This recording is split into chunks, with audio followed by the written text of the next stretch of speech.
Hey girls, welcome back to McStory Time with Miss McMahon. Well, guess what, friends? Remember when we talked about that little tricky leprechaun guy that protects that pot of gold at the end of the rainbow? Remember him? We tried to catch him and how to catch a leprechaun. Well, today I've got another St. Patrick's Day story or another leprechaun story for you.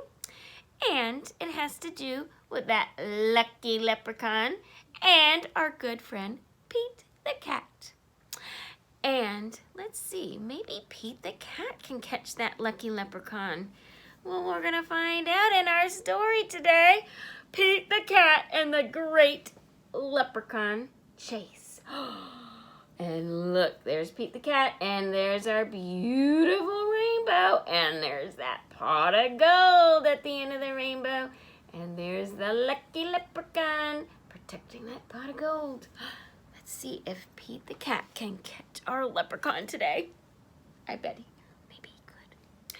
Well, our author of Pete the cat and illustrator is our good friend James Dean. And there we go. Let's find out if Pete catches that lucky leprechaun. Let's see. And you know what? Oh, look. Look, friends. Guess what Pete the cat is holding on to?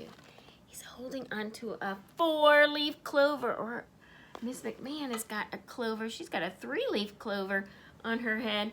And they're also, if you're really lucky, you can find a 4-leaf clover in the ground. And that means really good luck. Just like a leprechaun. All right. Tomorrow is St. Patrick's Day, and Pete's teacher, Mr. G, is teaching about leprechauns. The only time you can catch one is on St. Patrick's Day. A leprechaun will bring you good luck, Mr. G says. Yeah. Mr. Leprechaun can bring you good luck. Now, everyone in class wants a leprechaun. Now, everybody wants one, right? Pete gets a great idea. He will open a leprechaun catching business. Good idea, Pete. Good business idea. St. Patrick's Day comes, and Pete gathers some supplies. He hangs a sign above his stand. This will be easy, Pete thinks. Okay, so there's Pete with his new business. It's Pete's Lucky Leprechaun Catchers. Oh, good. He's got a box of catcher. Oh, he's got a box of bait, right? Something to lure the leprechaun, some candy. And there is his catcher, his net. Squirrel is Pete's first customer. I want a leprechaun, Squirrel says. I need good luck for my test. Oh, he needs good luck for the test he's going to take. Cool, I'm on it, says Pete. All right. There goes Pete. He's off to catch the leprechaun for Squirrel so he can have good luck on his test. So Pete has a plan. He will follow a rainbow until he finds a leprechaun. Right? That's where we usually find him, at the end of the rainbow. Finally, Pete arrives at the end of the rainbow and finds Clover, the leprechaun, next to a pot of gold. Pete sneaks up behind Clover and swoosh! Oh, yep, there's Clover. That's his name. And swoosh! Is he going to catch him? But Clover is too fast! Oh, did you think you could catch me so easily, he asks.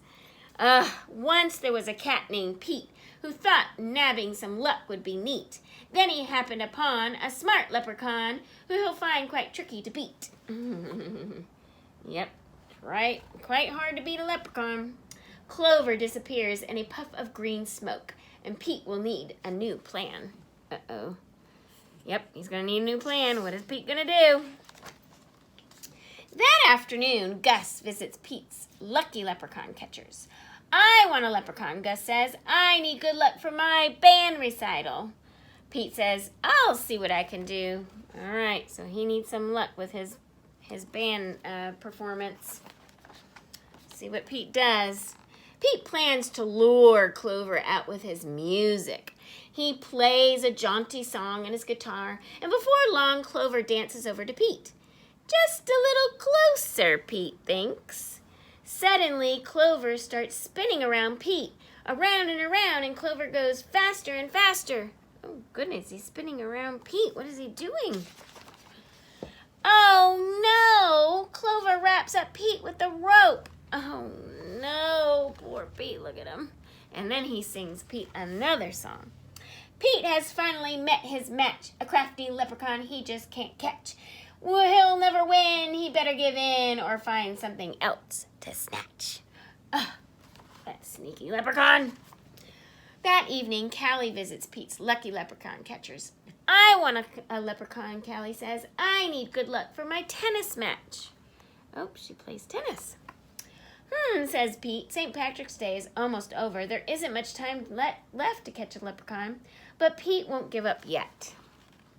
He's not going to give up. I think he's going to come up with another plan.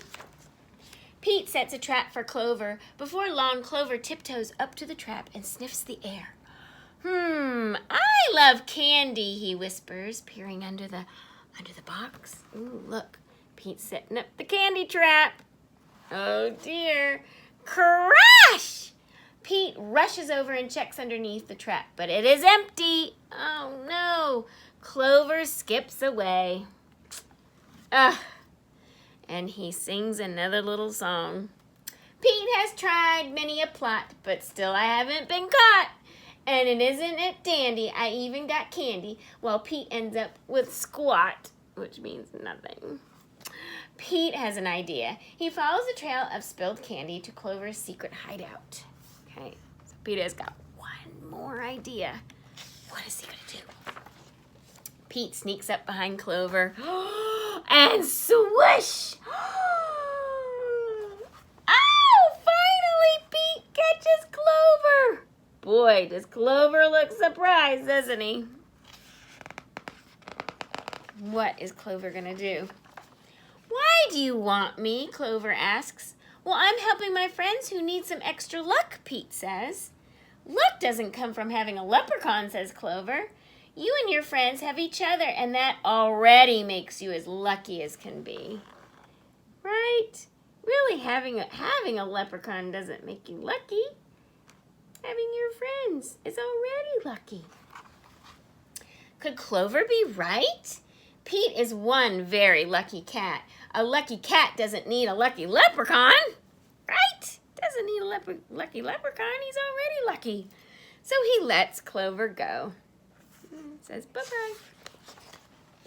And then Pete decides he will be the good luck for his friends. Good luck for his friends' need by helping them out himself. Pete helps Squirrel study for his test. Squirrel aces it. That means he did great. And then Pete helps Gus rehearse for the recital. Gus rocks it. He does great too. Pete helps Callie practice for her match, and Callie wins it. Clover magically appears. Good job, Pete, says Clover. I have one more poem for you. Oh, Clover has one more poem for Pete.